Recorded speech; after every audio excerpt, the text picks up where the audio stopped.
There was a mass uprising, in Arabic an intifada, shaking off, as people throughout the West Bank and Gaza Strip rebelled.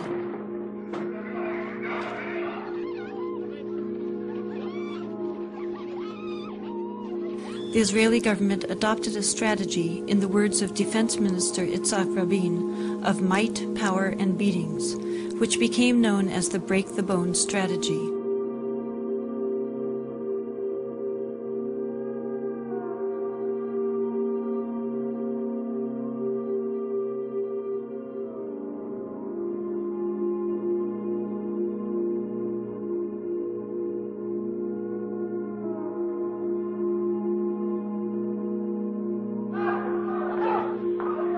Thousands of Palestinians were rounded up and imprisoned.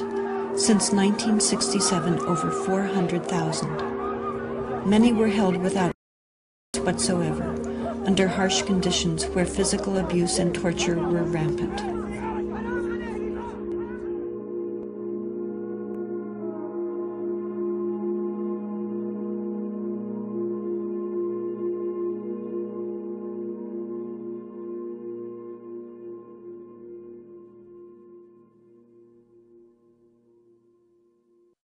Today, we bear witness to an extraordinary act in one of history's defining dramas. The Oslo process begins officially with the handshake on the White House lawn.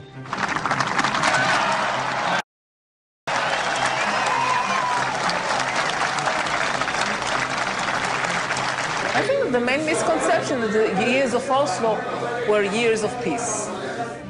And in that period, when there was supposed to be a peace process underway, in fact, the daily lives of Palestinians throughout the occupied territories got worse and worse and worse. The reality, and I saw it with my own eyes, that this was a new form of Israeli domination over Palestinians. Economic and social rights, which are rights to health, education, work, etc. These areas are the areas that declined the worst for the majority of Palestinians, almost all Palestinians. All the economic indicators turned for the worse under Oslo during this peace process. Moreover, Israeli settlements have continued to expand throughout that period.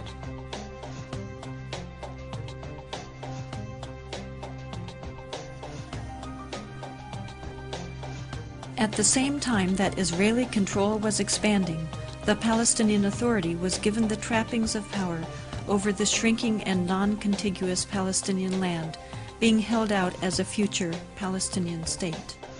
The challenges of governing for the Palestine Authority are extraordinarily complex. This is an authority that has very little authority. It has virtually no power. Its power is derivative. It has the power that is given to it by Israel, and at any moment, any of those powers can be taken away. It was very convenient to believe that there is no occupation, that the occupation is over. How many aspects in your life somebody else determines for you? This is occupation. And Israel could determine, in the last 10 years, could determine everything. But everybody heard Arafat saying 10 times, to 100 times, that Ramallah is liberated and Gaza is liberated. How can it be liberated if there is an army around it?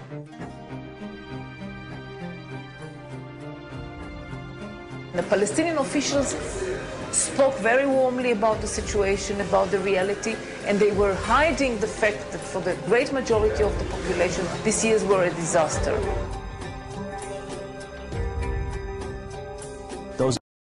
Those violations of the public trust have been happening regularly since the Oslo process began. Palestinians who would protest against Oslo were labeled as terrorists. The authority would not allow it, the PA. Instead of having a real national authority, you had this corrupt institution whose main task, as far as Israel is concerned, was to police the Palestinians and prevent them from resisting the continuing occupation.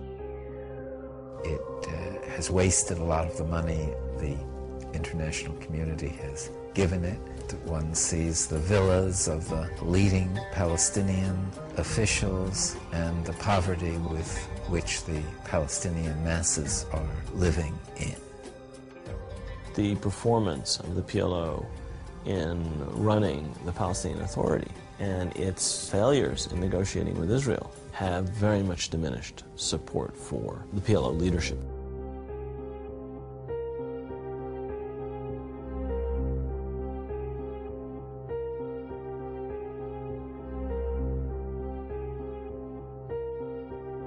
While Americans were being told by the media that a peace process was moving forward, Israel continued its policy of home demolitions. Since 1967, about 12,000 Palestinian homes have been demolished.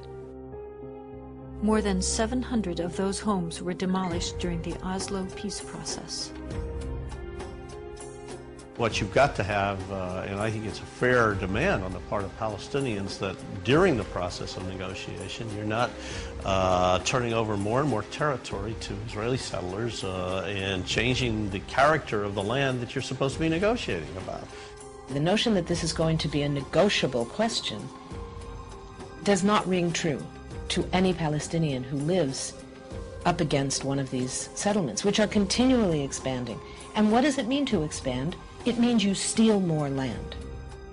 Abdul Jawad is a Palestinian farmer whose family has lived there and tended the land for centuries. The Israeli authorities have confiscated countless acres of their farmland. شوف الشجر اللي كان أحلال اللي كان موجود هون. يعني كيف واحد بقعد في جنة أنا مسوي جنة هون. شوف شو بدال الجنة شوف شو سووا معاي. شوف شو عليك بتتفرج شو هذا اللي سووه هون.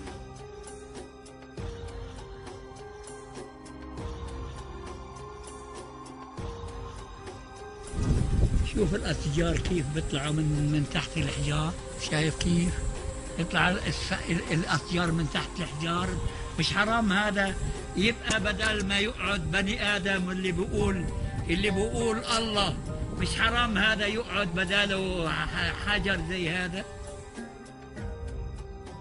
هذه نهاية معيشتنا، لا إنا لا برا ولا بحرا ولا جو، هذه المعيشة تاعنا وبنستنى لطف الله. شو نعمل؟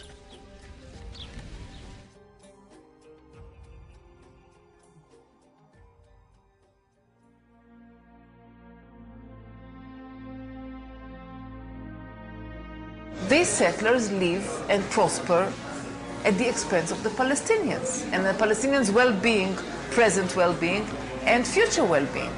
And they don't see this horrible, disproportionate allocation of resources where Jewish settlers get water and electricity and gas, garbage pickup, all kinds of things that their Palestinian neighbors don't get because of the military occupation. هذيك المنطقة منطقة بين نعيم ممنوعة تيجي علينا. هذول الدور شوف يعني في واحد شوف يعني واحد بحوث في قلب الدور من العرب ولا واحد بحوث من العرب موجود هناك. هذه السيارة يعني لو ما إسرائيلية بعدوهاش. They lost the middle of the valley for a bypass road, which is now an Israeli-only bypass road. They can't drive on it to go to their homes. The thing is extremely ugly to watch. I mean, this is just day-to-day life. I'm not talking about the fighting here. I mean, you walk through Hebron, an Arab city, 100,000 Arabs, a couple hundred Jews. Settlers walking around with rifles, looking as if they own the place. Settlers can go in a Palestinian village and burn the fields there, destroy the house, hit Palestinians, even shoot Palestinians. Several of the women have been beaten by settlers on different occasions. In each of those cases, we were just being a nonviolent presence on the street, observing when settlers were acting out, and they just attacked different ones of us. والله يا عمي قد ما نحكي لكم جزء من اللي بنشوفه. The Israeli government is not doing anything to try and stop the settlers from violating Palestinian rights.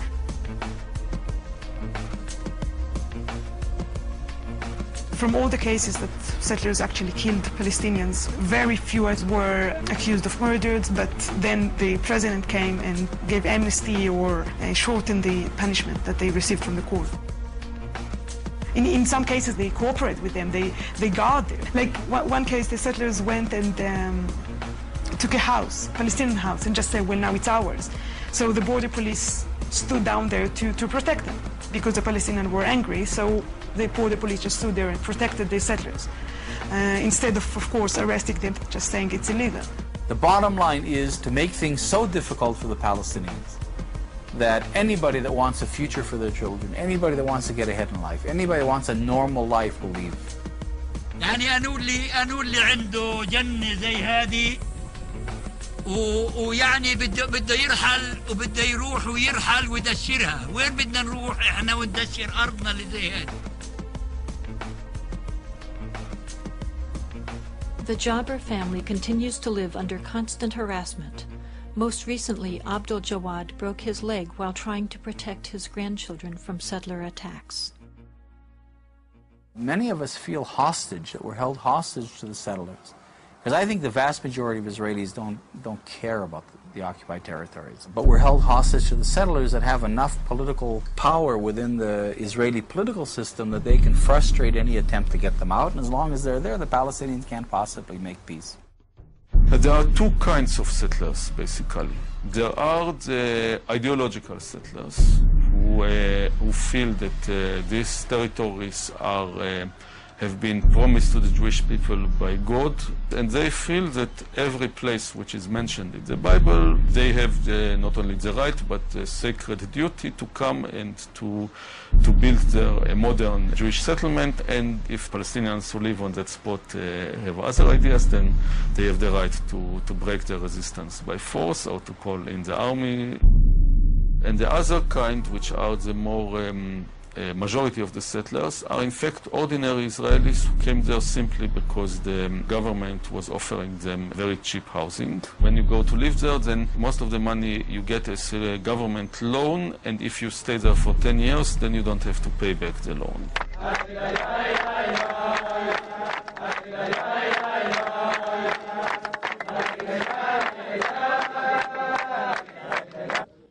Well, I think the unpleasant and unavoidable comparison is with South Africa during the apartheid period. And I must say that having visited South Africa, that they were much better off than the Palestinians living in the refugee camps.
We went to jail because it was impossible to sit still while the obscenity of the apartheid system was being imposed on our people.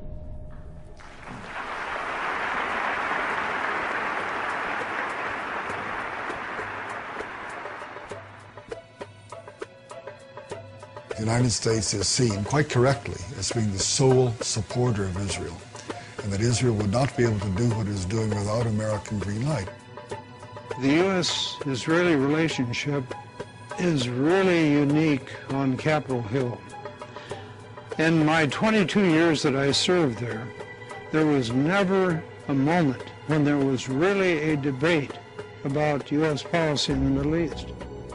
It was always, what does Israel want? And almost always, Congress gave them exactly what they wanted without any debate.